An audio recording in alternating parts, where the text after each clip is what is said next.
Why didn't Vitinha work at Wolves? I'm just watching the Champions League final, like a lot of you probably are, and I'm seeing on social media, I was like, oh my God, 2021, Vitinha was struggling to get into the Wolves team. 2025, he's a Champions League winner, a star player for PSG, and it's funny. It's funny to watch because I've done a video on it before. I actually did a video on the best players Wolves let go, and when you look back to that season, it was a weird season. We got him, and Jeff was very happy with the signing.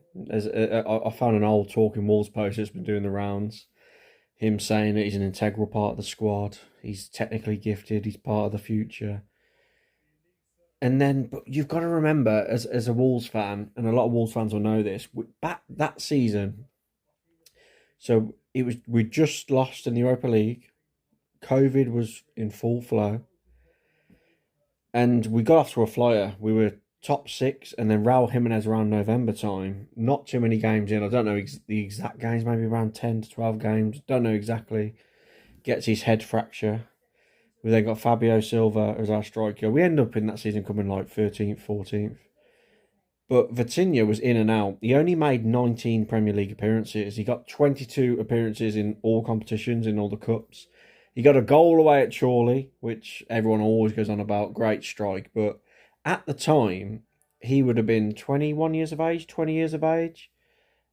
And he was talented. There was no doubt about it. People could see that. Wolves fans could see that.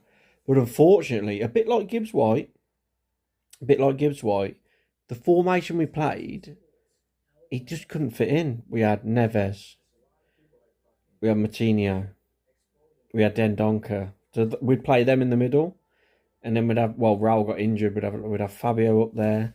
It was weird. We'd switch from like a 3-4-3, or we'd play a 3-5-2, and Vitinha's such a creative, like a number, he could be a number 10. Obviously, he can play midfield as well. But watching him tonight for PSG, what a genius. Like, I'll be honest, back then, I never thought he'd go on to be the player he is now. And I'll be completely honest as well, this probably proves how my lack of football knowledge. I never thought, oh, we've let an absolute will beater go here. I weren't too bothered. And Nuno thought the same. Nuno never hardly played him, really. Like, considering what he's got on to do. And then obviously Nuno at the end of the season did leave anyway, but we had the option to buy him for £17 million, I think, it's like 20 million euros, if we wanted him while he was on loan from Porto.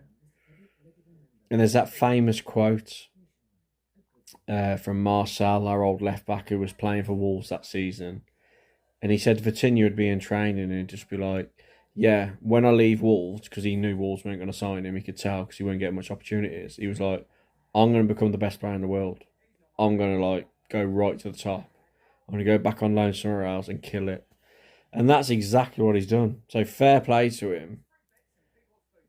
So what I'm trying to get at with this video is, as much as it's mad that he struggled to get into the Wolves team at the time, when you look back, the variables and all that, it's just the way it was. And sliding doors moment, if he did stay at Wolves, obviously he would not be where he is now. So if for some weird reason Wolves did sign him, I don't think he'd be anywhere near the player he is now. So fair play to Vitinha. Pleasure to watch. PSG are so good to watch. They're number 7. I can't pronounce his name, begins with a K, really long name. He's one of my favourite players to watch. Absolutely love him out on the left.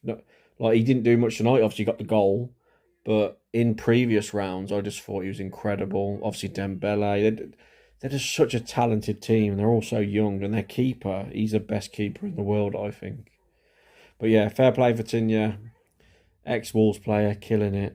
And it's just so funny seeing the rounds on social media. And one that got away, but there we go. But then, like I said, I referred to at the beginning, Gibbs-White had a similar problem because the formation we played couldn't really get the best out of them. And Gibbs-White's doing well. He might go to City.